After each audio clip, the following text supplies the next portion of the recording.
Olá, está no ar o Semana Legislativa, nosso telejornal, com um resumo das notícias que marcaram a semana aqui na Câmara e também na cidade.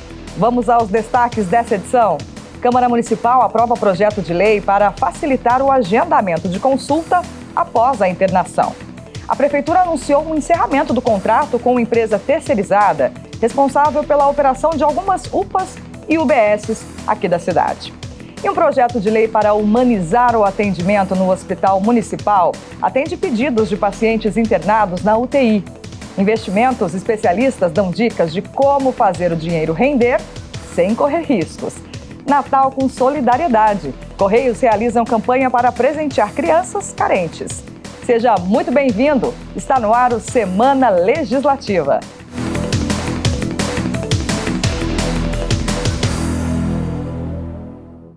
E a gente começa o Semana Legislativa de hoje com um balanço da sessão que aconteceu na última quinta-feira.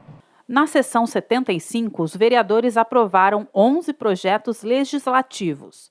Uma das proposituras de autoria do Poder Executivo e aprovada com 6 votos contrários adequa a estrutura de gestão escolar e cria 87 funções de confiança da rede municipal de ensino.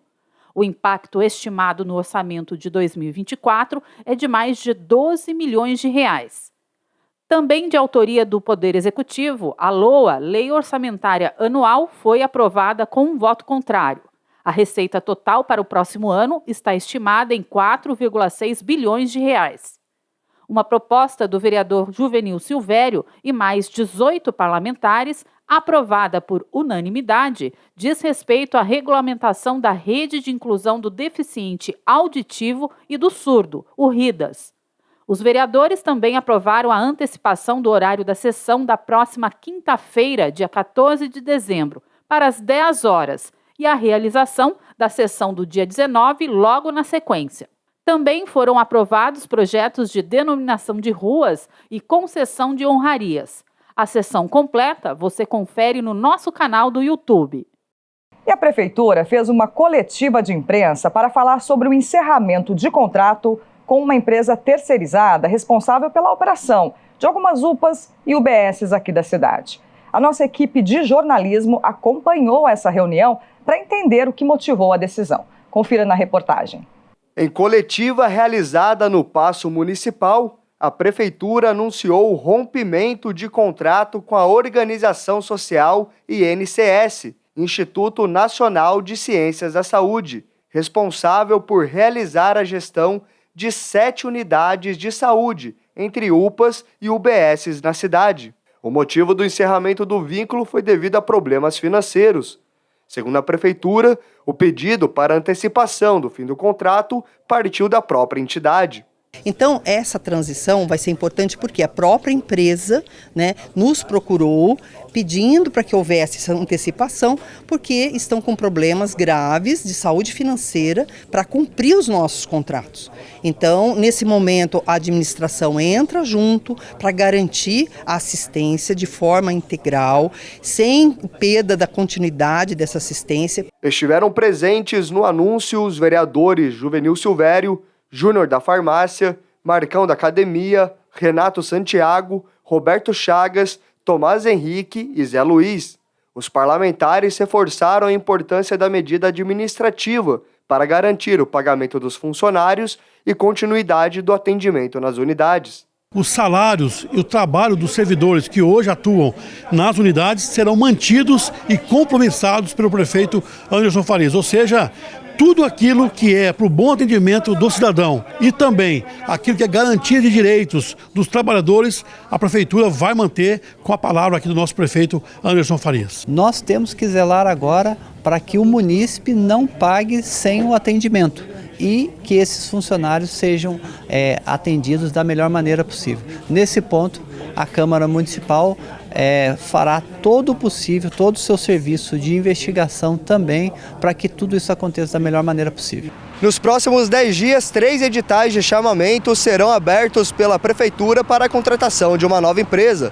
E essa transição deve durar de 60 a 90 dias. Enquanto isso, os vereadores vão estar fiscalizando para que os serviços à população não sejam interrompidos. Estaremos acompanhando para que quem esteja na ponta recebendo esse atendimento consiga ter a melhor qualidade em todo esse processo, principalmente na área da saúde, que é uma das áreas prioritárias para nós, tanto vereadores quanto executivo. A gente também tem essa prerrogativa de fiscalizar o executivo, né? Então é um processo que aqui a gente não está para atrapalhar, mas a gente quer saber o que está ocorrendo passo a passo para as garantias. Eu espero que ocorra tudo da melhor maneira possível, que a gente consiga substituir essa empresa que está aqui, porque no final a gente está pensando na população, a gente está pensando no joseense. De acordo com a Prefeitura, a INCS é responsável por absorver 45% dos pronto-atendimentos na rede municipal de saúde. Ao todo, são feitos cerca de 40 mil atendimentos por mês.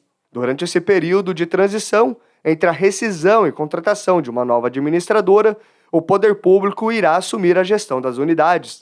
Vamos garantir que haja essa transição de uma forma tranquila, pacífica e que a população não tenha prejuízo na sua assistência, que é o principal. A Associação Brasileira de Psiquiatria estima que 70 milhões de pessoas no mundo todo sofrem com transtornos alimentares. A anorexia e a bulimia, por exemplo, apresentam grande incidência entre jovens que, na maior parte dos casos, têm uma visão distorcida do próprio corpo. Problema que exige uma intervenção rápida e um olhar atento por parte dos responsáveis. Os números são preocupantes. 1 a cada 5 jovens entre 6 e 18 anos sofre com desordem alimentar. Um quadro que pode levar a distúrbios como bulimia, anorexia nervosa e transtorno de compulsão.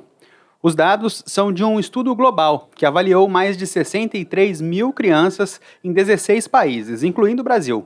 Essa nutricionista e psicóloga explica que cada distúrbio tem sua particularidade, mas todos levam para o mesmo caminho. A anorexia, ela é uma restrição, uma diminuição do alimento, então a pessoa ela para de comer e isso provoca um emagrecimento na busca de uma magreza excessiva ou obsessiva. Já a bulimia também busca esse corpo ideal, essa magreza, mas tem uma compulsão alimentar, ou seja, a pessoa ela come uma grande quantidade de comida no espaço curto de tempo, ela tem a sensação de que ela perdeu o controle daquela alimentação, e aí logo em seguida ela usa métodos para compensar isso, métodos compensatórios. Então, por exemplo, ela provoca o vômito, ela usa laxante, diurético, chás. Os dois transtornos, né, tanto a anorexia nervosa como a bulimia nervosa, são transtornos alimentares e são transtornos mentais. Os transtornos alimentares afetam a saúde física e mental das pessoas. Entre as principais consequências estão fadiga, frequência cardíaca lenta, pressão sanguínea baixa, perda de massa muscular, fraqueza, desidratação e dificuldade de concentração. Por isso, é importante ficar atento às mudanças de comportamento. A gente tem alguns sinais, né, que você pode observar em algumas pessoas. Então, aquela pessoa que começou de repente a fazer uma dieta ou que teve um ganho ou uma perda de peso muito rápida sem ter um motivo, que se alimentam e estão frequentemente indo ao banheiro logo depois de se alimentar, que tem aquela lista de alimentos permitidos, alimentos proibidos, ou que cortam grupos alimentares, que corta carboidrato, que corta leite, que corta lactose, sem ter uma necessidade médica para isso. Pessoas com uma rotina muito rígida de exercício físico e de dieta, que ficam contando calorias, que levam marmita para a festa de aniversário, então tem uma alimentação completamente fora do padrão. São pessoas que você pode considerar como que estão emitindo algum sinal de um transtorno alimentar. A Roberta conhece bem essa realidade. Depois de um ganho de peso que ela julgou excessivo, se viu insatisfeita com o próprio corpo. Fez dietas e restrições alimentares por conta própria. E só com a ajuda médica, ela se deu conta de que se tratava de um distúrbio alimentar. Estava fazendo pelas pessoas e não por mim, porque eu não via um problema ali. Eu não conseguia enxergar isso. Eu enxergava as pessoas me falando que eu tinha um problema. Só que as pessoas começaram, sério, não tá dando, tá demais. Então, teve uma festa do meu filho, que eu sabia que eu ia comer salgadinho, né, de festa, e eu fiquei 5 dias sem me alimentar. E quando eu comi, eu passei mal. Eu comecei a a aceitar que eu estava com um problema. Hoje, ciente do quadro de saúde que vive, conta com a ajuda dos familiares para manter uma vida saudável. Hoje em dia eu sei sinais, então hoje em dia eu me vejo às vezes falando, não tô a fim de comer hoje. E eu sei que eu sinto fome, mas eu prefiro naquele momento não comer. Então quando eu vejo que isso está se repetindo muitas vezes durante a semana, assim, eu já vejo que tem algum problema. Tive que fazer muita terapia, então foi um conjunto, né? Teve a nutricionista comportamental, mas também teve terapeuta e psiquiatra, enfim, foi ali um conjunto até que eu entendi, e foi difícil ter não era nem uma alimentação saudável, mas uma relação saudável com a comida. Em 2009, a Câmara aprovou o projeto de lei que instituiu a Semana Municipal de Conscientização e Prevenção à Anorexia e Bulimia. A data é lembrada sempre na segunda semana de novembro e serve para alertar a população sobre os riscos desses transtornos alimentares. Para os vereadores, é preciso que o poder público participe ativamente na manutenção da saúde da população. Às vezes é já um processo que o adolescente está vivendo, que a criança está vivendo, e que vai deixando de comer para ficar magro. E nisso acarreta até problemas de saúde. Geralmente isso acontece. Então é importante, sim, campanhas nas escolas para falar com a criança e com o adolescente, mas campanhas também em locais onde estão os pais, né? Nas UBSs, nos encontros mesmo de mulheres, nos encontros das igrejas. Precisa trazer esses problemas da sociedade para esses locais, para os pais também ficarem atentos, né? Ter esse olhar atento para os seus filhos. E a participação da população no processo de conscientização social também é indispensável. Eu acho muito importante trazer esse tema, né? Porque não é um tema muito debatido, né? Bulimia é uma coisa um pouco esquecida. Eu acho que tem uma causa um pouco genética, mas a causa emocional, né? Psicológica. Eu acho que vem um pouco do estresse, do bullying nas escolas, de depressão. Eu acho que é importante ter políticas de levar esse conhecimento para as escolas, trazer esse debate, né? Dos pais ouvirem quais os riscos da bulimia e como combater a bulimia e de não deixar chegar nela. Acho muito importante esse tema, pelo risco que isso traz para o jovem, para a pessoa, né?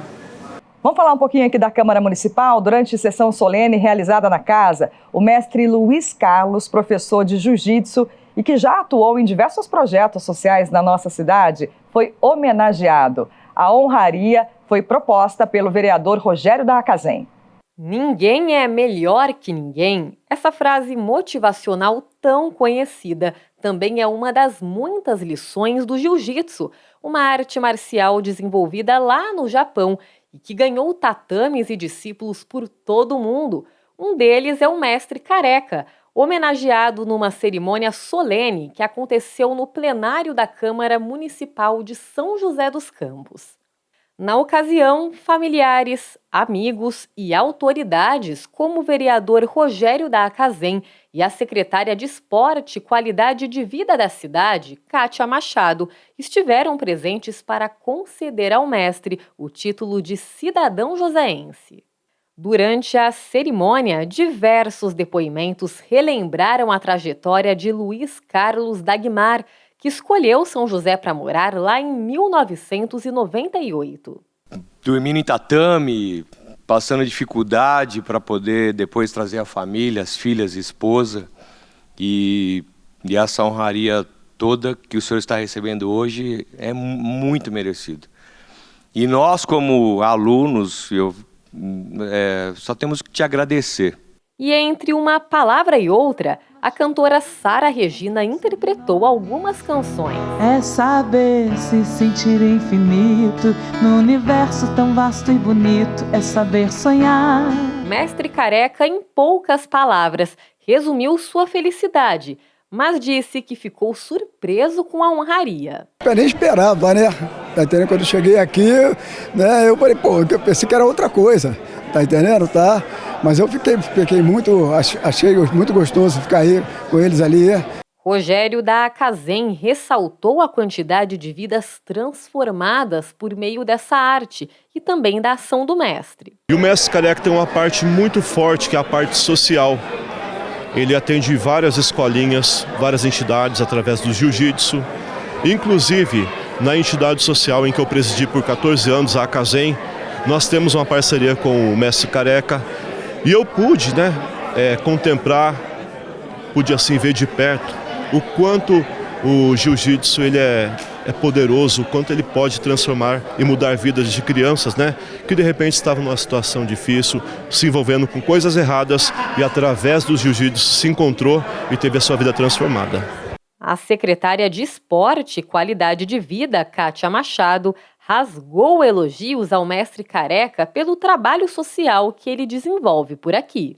Na verdade, quem ganha é a nossa cidade, né? Um homem de uma trajetória muito linda através do jiu-jitsu, que trouxe muitos adeptos e hoje nós tivemos essa oportunidade, com tantas histórias de vida. Então, para nós é uma honra tê-lo como cidadão joseense e gostaria de parabenizá-lo, porque é um exemplo e ele promove uma transformação social através dos ensinamentos do jiu-jitsu.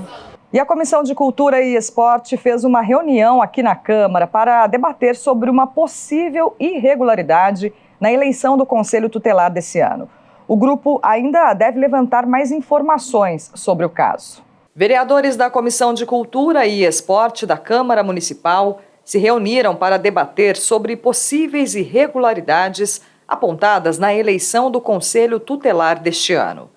O grupo pretende convidar autoridades do Conselho Municipal dos Direitos da Criança e do Adolescente de São José dos Campos para esclarecer dúvidas. O presidente da Comissão de Cultura e Esporte, o vereador Renato Santiago, foi o primeiro a votar e se mostrou favorável ao convite. Nós estamos fazendo o convite da senhora Edna Rabel, coordenadora do CMDCA, para que venha até a Câmara para que possamos questioná-la a respeito desse pleito, de como foi realizada a eleição. O relator Rogério da Acasem e o suplente Juvenil Silvério também concordaram com a decisão de ouvir os esclarecimentos. O vereador Lino Bispo acompanhou a reunião, mesmo não sendo integrante da comissão. Decidimos convidar a senhora Edna que vem à Câmara, porque nós ouvimos a outra parte, ouvimos a explicação e nós prezamos pela transparência e é uma oportunidade também para que ela possa explicar o que houve e deixar assim, como eu disse no início, com mais clareza o processo para a população. Em outubro, mais de 30 mil eleitores foram às urnas da cidade para escolher os novos conselheiros tutelares de São José. Nas últimas sessões plenárias, os vereadores comentaram o assunto. A Comissão de Cultura e Esporte decidiu enviar um ofício à Prefeitura para levantar informações sobre as denúncias. E o Semana Legislativa faz um rápido intervalo e volta já.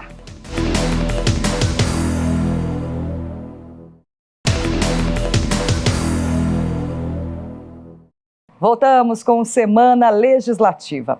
E a gente vê agora um resumo dos trabalhos realizados pelos vereadores na sessão plenária. Durante a 74ª sessão, os vereadores aprovaram 27 documentos, sendo 21 requerimentos, 4 atas e 2 moções. Nos requerimentos aprovados, os parlamentares solicitam reforço no policiamento e ações de manutenção da EDP em postes e árvores em contato com a fiação.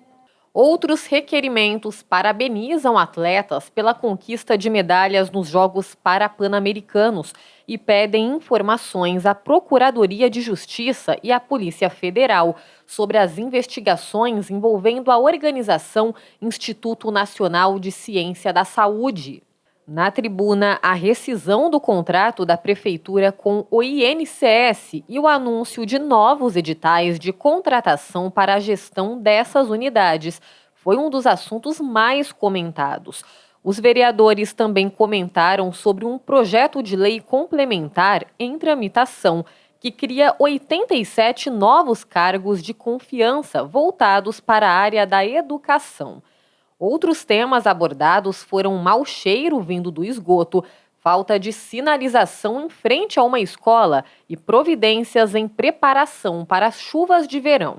A sessão na íntegra você confere em nosso canal no YouTube. E com o objetivo de estimular as discussões sobre cidadania nas escolas aqui de São José, um projeto de lei de autoria do vereador Roberto do Eleven e aprovado pela Câmara institui o Dia da Cidadania na cidade. A proposta prevê que as unidades de ensino realizem palestras com temas de interesse público. O Nicolas é fundador de um instituto que ajuda alunos a conseguir bolsas para estudar no exterior. Durante a preparação, os jovens participam de vários projetos.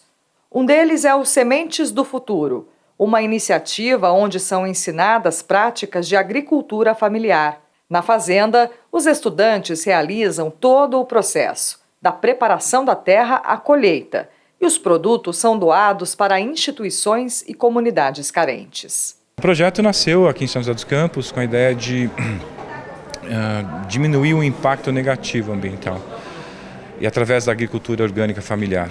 Então, através de plantações, nós não só proporcionamos doações, mas montamos um ecossistema funcionando inteirinho. Então, por exemplo, os alunos plantam, eles colhem, eles doam, eles empreendem, eles sujam, eles limpam. Além de despertar a consciência sobre o uso sustentável dos recursos naturais, o projeto também é uma aula prática de cidadania. Então o aluno aprende a respeitar normas? Sim. Ele aprende a se comportar com o que é diferente? Sim. E numa sociedade mundial polarizada, isso é extremamente relevante.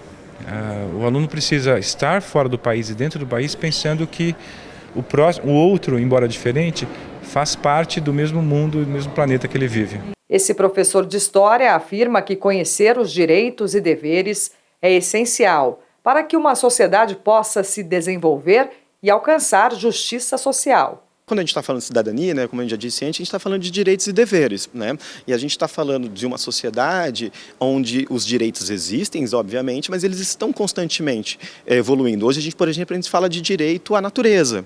Né? O que é direito à natureza? É o direito a ter um meio ambiente preservado num contexto de aquecimento global. A ideia de você ter esse espaço para dialogar sobre isso é fundamental se nós queremos, de fato, construir uma sociedade democrática. Para estimular o envolvimento de estudantes com a comunidade, a Câmara Municipal aprovou o projeto de lei de autoria do vereador Roberto do Eleven, que institui o Dia da Cidadania nas escolas da rede municipal. A nova legislação define que no início de cada trimestre do ano letivo, as unidades de ensino devem realizar palestras para orientar e discutir com os alunos temas de interesse público e social da cidade, com ênfase na lei orgânica do município. É uma iniciativa maravilhosa, eu acho que corrobora com a intenção de todos que lutam por um país mais digno, digamos assim. E embora São José dos Campos já tenha excelência em graus de educação, essa iniciativa rebusca um pouco mais o que a gente já possui, não? Isso é de fundamental importância.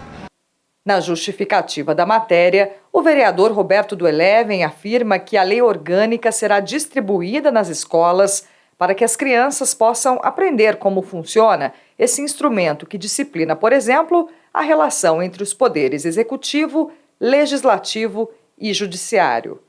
O professor considera que a iniciativa contribui com o processo de desenvolvimento dos estudantes, para que no futuro possam participar de forma consciente das decisões que interferem no dia a dia da comunidade. A gente pode pensar na ideia de que quanto mais cedo, né, os alunos ou os proto-cidadãos, né, terem a consciência do que é a cidadania, do que são os direitos, do que são os deveres e da importância de lutar sempre para ampliar esses direitos, mais efetiva vai ser a sociedade no futuro. Porque a gente não vai precisar esperar que esse indivíduo ganhe consciência sobre a cidadania de forma natural, né? Como se em algum momento, quando ele completasse a maioridade, caísse na cabeça dele o conceito de cidadania. O reconhecimento por parte da Câmara de que existe uma necessidade de se falar sobre cidadania cidadania no espaço escolar, por exemplo, é fundamental, porque demonstra uma preocupação, né, com a ideia de que nossa cidadania ela tem que ser constantemente dialogada, tem que ser constantemente conversada,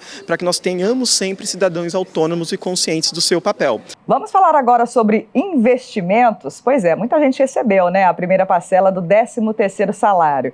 E essa pode ser uma oportunidade para começar a investir e fazer o dinheiro render. Por isso, nós preparamos uma reportagem que mostra algumas opções do mercado e como fazer o investimento de forma segura. Acompanhar as oscilações do mercado financeiro definitivamente não é para amadores. Ao menor sinal de risco, o sobe e desce dos indicadores interfere diretamente nos investimentos. Felipe Nichil começou a investir há 11 anos e decidiu se especializar na área. Hoje trabalha nessa corretora de São José dos Campos.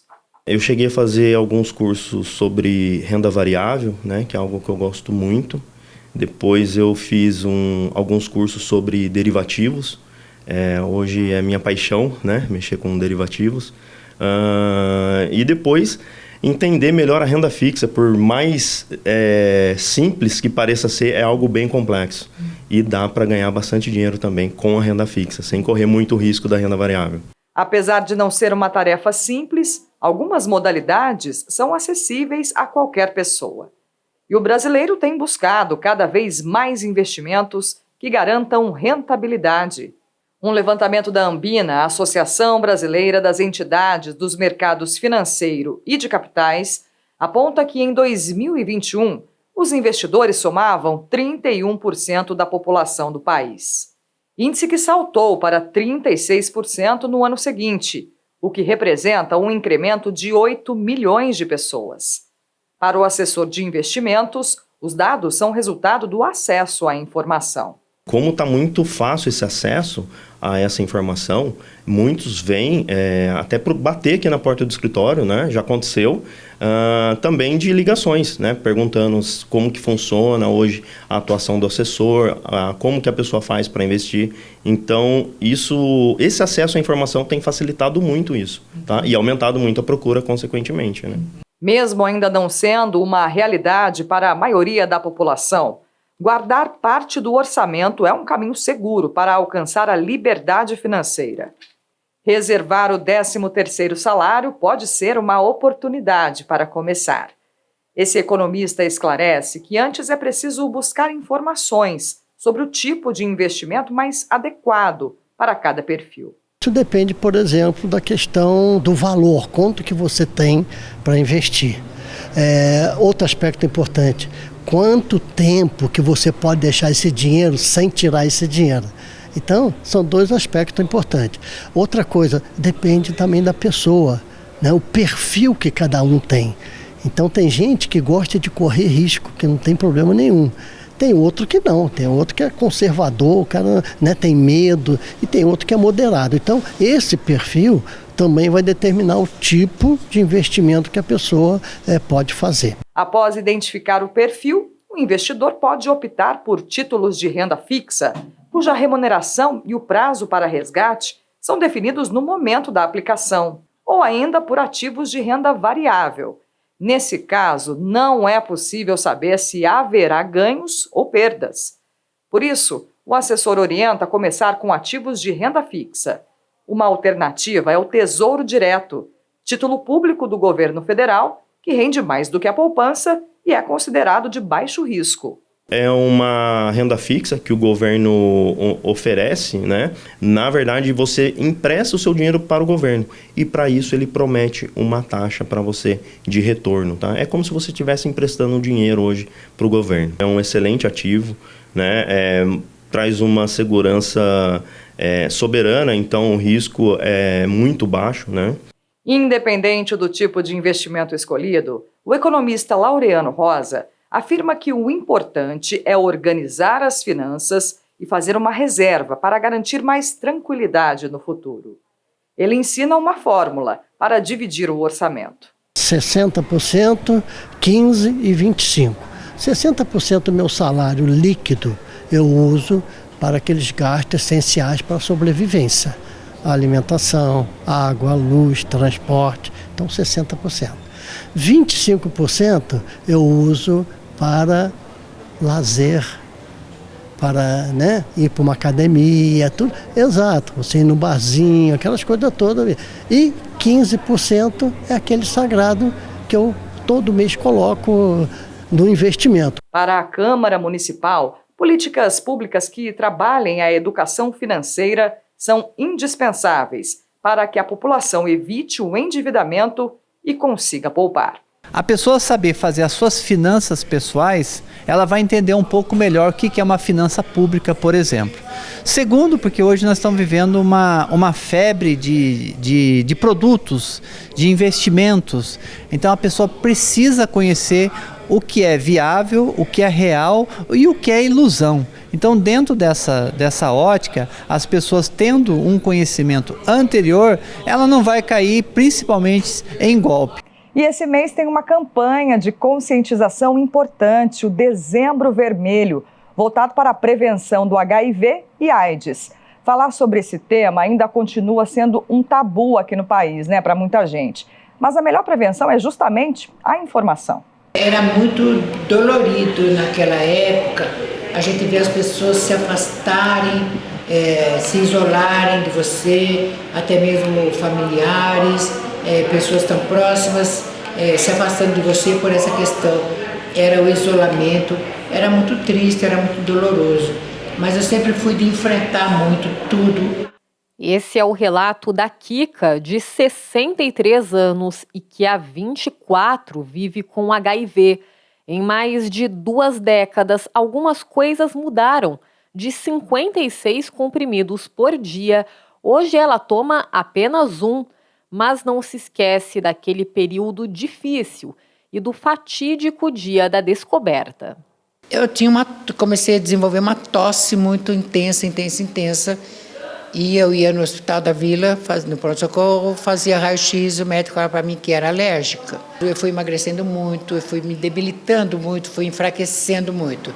Então, até faltava o fatídico exame da época, né, que era o temor de todo mundo, de fazer o teste do HIV.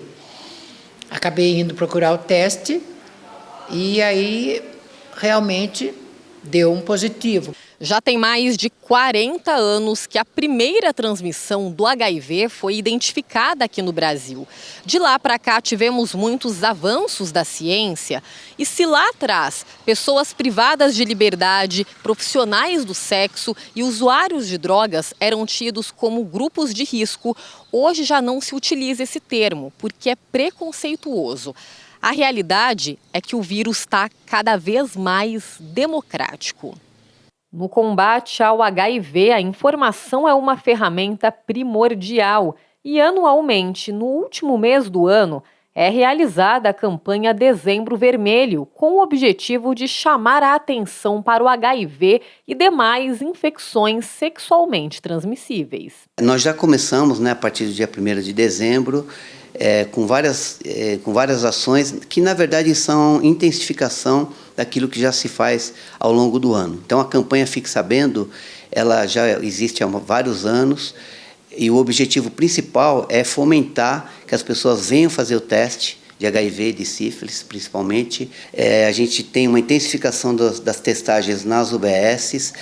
Durante essa semana, a gente vai ter testagem também nos albergues, onde a gente encontra bastante pessoas que têm o potencial risco de infecção, principalmente da sífilis. Vale reforçar que HIV e AIDS não são a mesma coisa. O paciente que é contaminado pelo HIV passa a ser soropositivo, mas pode não desenvolver a AIDS, que é a síndrome adquirida quando o HIV não é tratado.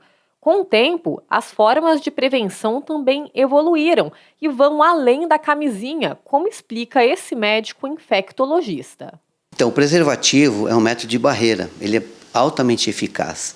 Ele deve ser usado durante o ato sexual inteiro e não pela metade, como muitas pessoas fazem, mas também ele pode ser associado a outras ferramentas que hoje é denominada de prevenção combinada.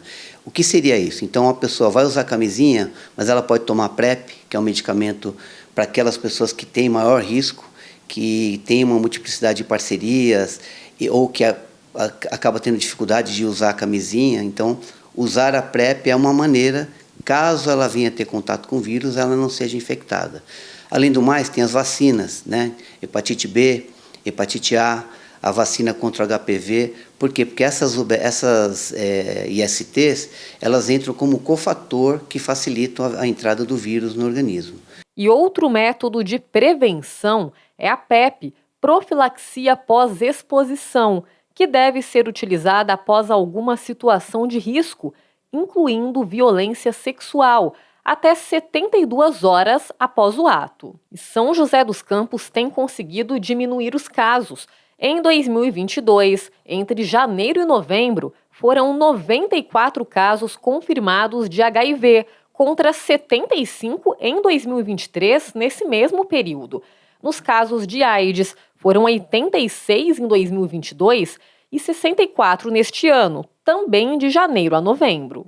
O vereador Dr. José Cláudio, que é médico, avalia a informação como ferramenta primordial para não deixar a doença cair no esquecimento. O parlamentar chamou atenção também para o tratamento, que permite que um paciente soropositivo viva com qualidade de vida. O importante é nós trazermos esse alerta para não deixar cair no esquecimento. Passou a pandemia, muitas coisas caíram no esquecimento, né? Então é muito importante a gente continuar com as campanhas de prevenção, de alerta, dos cuidados e do tratamento, que existe hoje um tratamento muito eficaz e que a pessoa pode ter uma vida normal e pelo tempo que ela teria mesmo. E vocês lembram da Kika, que conhecemos lá no início desta reportagem? Ela deixa uma mensagem inspiradora a todos nós. Eu acho que para quem já está vivendo com o HIV, levanta a cabeça e saiba que você não está sozinho. Se você procurar, você vai ter muita gente em volta de você. Não se sinta mal por isso, não se sinta, porque, sabe? Não existe porquê, existe pra quê. A vida é pra gente viver, pra gente ser feliz. Ontem já foi, amanhã a gente não sabe, então é hoje, é agora. Mais um intervalo aqui no Semana Legislativa e a gente volta no próximo bloco com mais informações sobre a Câmara e a cidade.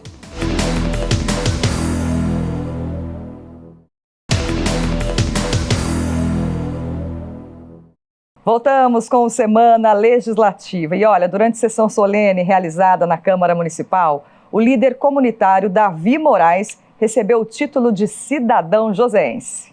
O homenageado da noite, Davi Moraes, nasceu em Campos do Jordão, mas adotou São José dos Campos como terra do coração. Líder comunitário, ele chegou à cidade aos 7 anos. Aqui se casou, teve 11 filhos e com a família construiu uma história na região do Banhado. O seu Davi é uma pessoa assim, muito especial pelo fato de eu acho dele ter uma consciência do lugar que ele ocupa, da pessoa que ele é e a consciência da causa que ele defende. E ele não defende uma causa que é dele por ser morador, talvez um dos mais antigos do Banhado, e de entender que ali é o seu lugar e da sua comunidade. Inúmeras coisas vêm acontecendo já no Banhado, desde a formação familiar, quando meus bisavós e avós já vieram para essa questão, como quilombolas, remanescentes e formaram familiares ali embaixo. Então ali virou uma cultura maravilhosa aquele pedaço ali. Porque ficou os quilombolas, que eram os negros, os espanhóis, os italianos, os japoneses, tudo ali tinha uma cultura de paz. Os momentos vividos junto aos moradores do bairro também foram lembrados com música.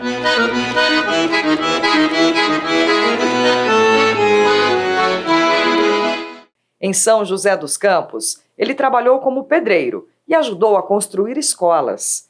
Também foi vigilante na prefeitura e agente social. E se destacou como líder comunitário, papel reconhecido com carinho pelos moradores.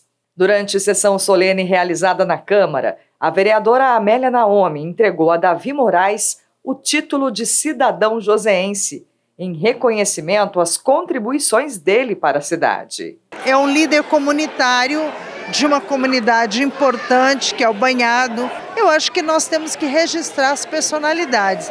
E é uma personalidade do movimento popular muito importante, de luta. Emocionado, ele agradeceu a homenagem e dedicou o título aos moradores da comunidade. Jamais esperava que ia acontecer isso comigo, porque eu sou uma pessoa, como eu já falei, eu sou analfabeto, não tenho estudo, né? Então, a pessoa que não tem estudo, é analfabeto, ele não espera por ter uma homenagem tão grande como essa que eu recebi hoje, porque foi uma luta muito grande, uma briga muito grande, que eu conheço São José dos Campos desde pequenininho, né? Então, para mim foi uma grande honra a lembrar que os humildes também merecem uma homenagem, né? Porque são os humildes que constroem as mansões. E para facilitar o agendamento de consulta após uma alta hospitalar, a Câmara Municipal aprovou o projeto de lei do vereador Marcão da Academia. O objetivo é fazer com que os pacientes tenham um acompanhamento médico eficiente. O atendimento médico aos pacientes recém-liberados das unidades de saúde pode ganhar mais agilidade. A Câmara aprovou um projeto de lei de autoria do vereador Marcão da Academia, que autoriza o agendamento de consulta de retorno ou encaminhamento no momento em que a pessoa recebe alta. Segundo o parlamentar, a medida parte de um pedido da própria população. A gente recebe muitas demandas na questão de saúde. E o que mais a gente identificou, né, foi as questões das pessoas que saem de um processo de cirurgia, né, um processo de internação, e quando ela sai de lá, ela já sai preocupada com a sua saúde, de fazer a manutenção de todo o procedimento que ela passou, né, do tratamento que ela ainda vai ter que fazer. Então a gente viu que ficar na ansiedade de saber se seu agendamento, do seu retorno de uma consulta, para ver qual os próximos passos, os próximos procedimentos, a pessoa fica na esperança, né, e pode ser que ela demore. Então a gente identificando essa demora, veio o projeto, a ideia do projeto, para que seja prioridade a todos os pacientes que saiam dessa cirurgia, saiam de qualquer tipo de internação, que tenha a prioridade já no acompanhamento do seu tratamento, na execução já do seu reagendamento. De acordo com o Ministério da Saúde, a taxa de readmissão de pacientes pelo sistema SUS é de 20%. Isso significa que a cada 5 pacientes que recebem alta, 1 volta em menos de 1 ano. Essa nova admissão contribui para o aumento dos gastos hospitalares e para a superlotação das unidades de saúde.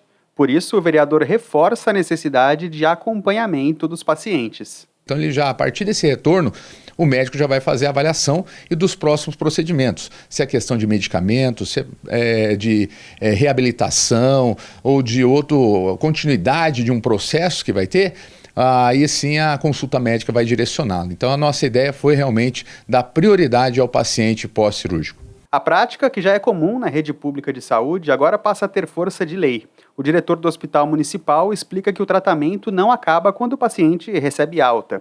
O retorno após uma internação é uma forma de acompanhar o quadro de saúde. O paciente veio para uma cirurgia eletiva, então ele tem que retornar para ver se a cirurgia foi bem sucedida, né, se a cicatriz está adequada, né, se teve alguma intercorrência depois da cirurgia, né, para que depois ele possa ter a sua vida.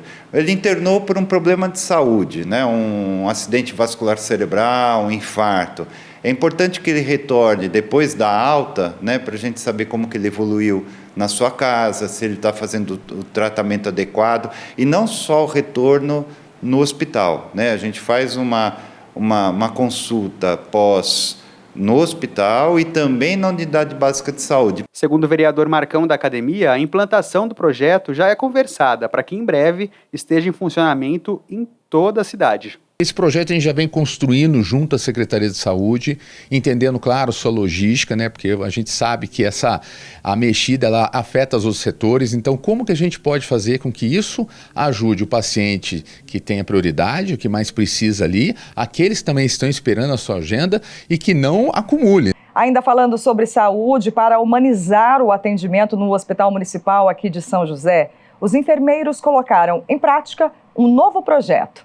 O objetivo é fazer com que a internação dos pacientes seja a mais confortável possível.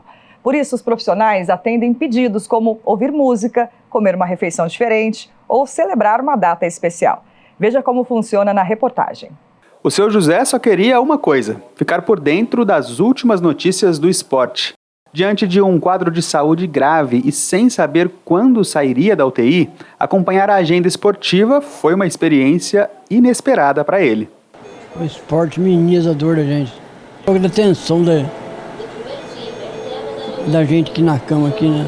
Proporcionar momentos de alegria para os pacientes na UTI faz parte de um projeto de humanização do Hospital Municipal. São gestos simples que podem fazer toda a diferença. Para diminuir a carga de estresse por aqui, os enfermeiros realizam alguns desejos daqueles que passam por uma fase tão delicada. Bom, esse projeto ele foi idealizado antes, em 2020, com um projeto governamental trazido para diminuir infecções na UTI, com um projeto Quem Sou Eu? Esse Quem Sou Eu faz com que o paciente fale para a gente como que ele gosta de ser chamado, como que ele gosta de ser tratado. Com isso, houve uma movimentação mundial com um projeto que importa para você. E aí, esse projeto que importa para você, a gente pega aquilo que mais importa para o paciente naquele dia, né, ou naquela estadia dele, e a gente tenta proporcionar. Ele faz as premissas de perguntar, ouvir e fazer. Atualmente, o projeto é realizado nas UTIs para adultos e até agora os resultados são animadores. Isso porque esses pequenos momentos de felicidade podem proporcionar melhoras no quadro de saúde dos pacientes. Com o sucesso obtido até agora, a iniciativa pode, em breve, ser levada para outras alas do hospital. Tem um impacto total, né? Porque o paciente ele se sente importante, ele se sente parte do cuidado dele, né? E essa é a intenção do Hospital Municipal, que ele se sinta parte, né? Isso traz maior felicidade, maior alegria, traz maior cumplicidade com a equipe, né? Em um todo, e o paciente se sente verdadeiramente importante ali do seu cuidado. O otimismo do seu José, mesmo que sutil, deixa claro o quanto esse momento é importante. Para ficar ainda melhor, ele espera em breve ver o time do coração ser campeão. O Palmeiras vai ser campeão? Tem que ser, né? Tá pra merecer, né? Tem que fazer por merecer, né? Deu brecha, agora vai. A humanização no tratamento de pacientes da rede pública de saúde é assunto acompanhado de perto pelos vereadores. Um exemplo é a lei aprovada na Câmara em 2019, que autoriza o Poder Executivo a implantar o Programa de Práticas Integrativas e Complementares pelo Sistema Único de Saúde. Tudo para dar mais qualidade de vida às pessoas que enfrentam doenças. A gente identificou, muitas vezes com algumas famílias, fazendo pedidos simples. Né? A pessoa está internada, ela estava querendo a foto da família, estava querendo escutar uma música, estava querendo ter um calendário para acompanhar os dias, estava até querendo celebrar o seu aniversário. A gente conversando com a diretoria do Hospital Municipal, já nesse momento, eles atenderam super bacana, ajudou muitas famílias ali naquele momento, e a gente viu quanto que aquilo era bom para uma pessoa. E falta pouco, né, para o Natal. A data gera muita expectativa na maioria das pessoas, mas entre as crianças, claro, existe uma magia especial, né? Elas adoram. E para atender aos pedidos de crianças carentes, a campanha Papai Noel dos Correios é um convite para deixar o fim de ano da criançada mais feliz. Rafaele, Diego, Júlia, Ana Paula, Hugo e Cauã são algumas crianças esperançosas em serem presenteadas neste Natal. Há mais de 30 anos é realizada a campanha Papai Noel dos Correios. A empresa recebe as cartas com pedidos que vão desde simples canetinhas coloridas a produtos tecnológicos, faz uma seleção e disponibiliza para adoção. Qualquer criança pode participar, mas ela é mais direcionada para crianças de até 10 anos, vulnerabilidade social, que esteja até a 5ª série do ensino fundamental, crianças especiais, qualquer idade. Então, vamos dizer assim, hoje a gente tem uma adoção muito boa dessa campanha. Ano passado, aqui na região de São José dos Campos, foram mais de 12 mil presentes. Teve violão, que era o sonho da criança, então foi adotado através de uma pessoa física mesmo, leu essa cartinha e, coincidentemente, ele estava trocando o violão dele, adquirindo um novo, ele doou, foi muito emocionante a entrega. Assim como foi uma outra que me recordo, entrega de a pessoa estava pedindo uma ceia de Natal. E a pessoa ficou tão emocionada quando leu, que literalmente ela deu um banquete para essa criança. Além dos Correios, outras instituições também realizam esse tipo de ação durante os meses de final de ano. O importante é adotar uma criança, adotar uma cartinha e fazer uma criança feliz. Aqui em São José existe o projeto Sacolinha da Solidariedade, uma ONG que auxilia crianças com reforço escolar, atividades de lazer, cursos e doações. No final do ano, eu via que não tinha ninguém que fazia esse trabalho. Aí surgiu, eu fui pegando criança por criança e foi aumentando. E só que eu já tinha um trabalho com as crianças lá dentro, tudo. Aí só não tinha o presente no final do ano. Eu digo que eu sou a árvore. É porque assim, eu vou até a pessoa que quer, né, adotar uma criança, levo os dados da criança e depois eu volto para pegar a sacolinha, os presentes. Então, dentro dessa sacolinha, veio uma roupa, um calçado e um brinquedo. E aí a pessoa marca, eu marco o dia certinho de buscar e vou buscar. E quem já foi presenteada com a ação dá o recado. Foi muito legal, eu gostei muito. Eu ganhei roupa, sapato, ganhei uma flauta e uma Barbie. Meu irmão, ele também ganhou uma bola. Ele ganhou um saco enorme, ganhou uma bola, uma roupa, um sapato. E eu gostei muito que o Papai Noel veio em um carro jogando bala para todo mundo pegar. Eu gostei muito que a gente tirou foto com ele, a gente brincou. E se essa reportagem te tocou, ainda dá tempo de fazer uma criança feliz. Quem quiser participar da campanha Papai Noel dos Correios pode adotar uma cartinha até o dia 11 de dezembro em uma agência ou pela internet, no blog do Noel, que pode ser acessado no site da empresa. O presente deve ser entregue em uma agência até o dia 18 de dezembro. Os Correios fazem a entrega sem nenhum custo. Falaria que essas crianças são muitas boas crianças, elas merecem brinquedos. Feliz Natal! Que bacana, muito linda essa campanha, né? E para reforçar, se você quer adotar uma cartinha, é só comparecer a uma agência dos Correios ou acessar o site oficial da campanha, que é o blognoel.correios.com.br. Se você tem condições, ajude, que é muito legal. E o gênero musical mais popular do país tem um dia só para ele aqui em São José dos Campos. Sim, estamos falando do samba, expressão cultural afro-brasileira que reflete a alegria do nosso povo.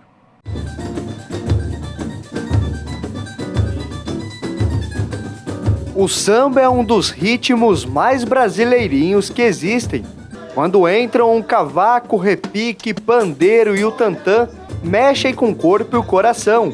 E foi essa paixão que fez o Lugão, empreendedor e sambista, criar na Vila Ema, região central da cidade, um ambiente de convivência para preservar as raízes da música nacional. A gente trabalha com música, tá? Principalmente o samba, que é uma coisa que eu, desde criança, eu gosto muito, cresci ouvindo samba. Então eu tentei fazer esse projeto aqui e deu muito certo, cara. Porque resgatando, né, o samba raiz, que não pode acabar, que é uma música totalmente brasileira, a galera curte, vê o pessoal, sabe, o pessoal mais velho, que gosta de samba, tá aí todo final de semana curtindo. E para valorizar esse importante patrimônio cultural, foi criado em São José, por meio da aprovação de um projeto de lei, o Dia Municipal do Samba. A data é referência ao Dia Nacional, comemorado em 2 de dezembro, e serve como uma forma de reconhecer a diversidade, história e musicalidade do país. O samba faz parte da cultura brasileira, né? Quem que nunca, no seu fundo de quintal lá, num churrasquinho, não tocou um samba, né? Temos vários sambistas aqui na cidade, as casas noturnas com vários sambas, e a samba é alegria, né? Parabéns a você, músico, você compositor, no dia do samba. De origem africana, o samba era uma forma dos descendentes de escravos se expressarem por meio da dança no início do século XX. Antes, marginalizado, ao longo do tempo se tornou símbolo de resistência e luta por igualdade racial. Existe essa igualdade, as pessoas cantam juntos. Aqui no samba é um lugar onde a gente dissemina a alegria, né? Uma boa energia, né? Porque é um lugar onde você vai para poder se distrair, se descontrair, entende? Eu vejo que o samba não é apenas um gênero musical. Eu vejo o samba como um estilo de vida. O samba carrega consigo símbolos de cidadania e afirmação. E além de ser expressão cultural, também se tornou a profissão de muita gente. Profissionais que ganham a vida nas tradicionais rodas de samba. Por isso, a Câmara apoia a criação de políticas públicas para a valorização do gênero, como ampliação dos locais de shows. Gera emprego, gera conscientização, porque muitas escolas, por exemplo, escolas de samba, trabalham com educação, com conscientização na comunidade. Então, você vê, é além de música e dança. Nossa, tem muitos amigos que vivem do samba, que abraçam essa bandeira aí, dá muito emprego, cara. Porque toda semana a gente traz uma banda diferente aqui, entendeu? A galera curte muito isso, traz o emprego e o pessoal que vive totalmente do samba, totalmente da música. Então isso é muito importante, cara, isso não pode acabar.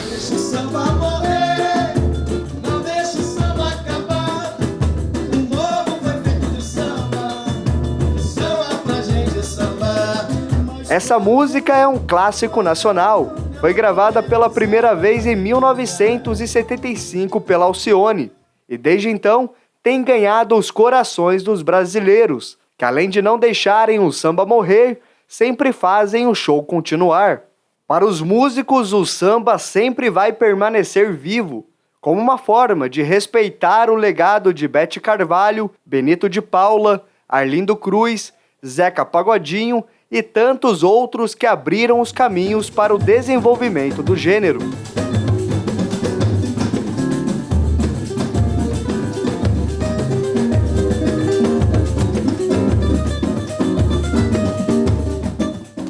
E o Semana Legislativa fica por aqui e eu te lembro que a nossa programação está disponível no YouTube TV Câmara SJC. Um ótimo fim de semana para você.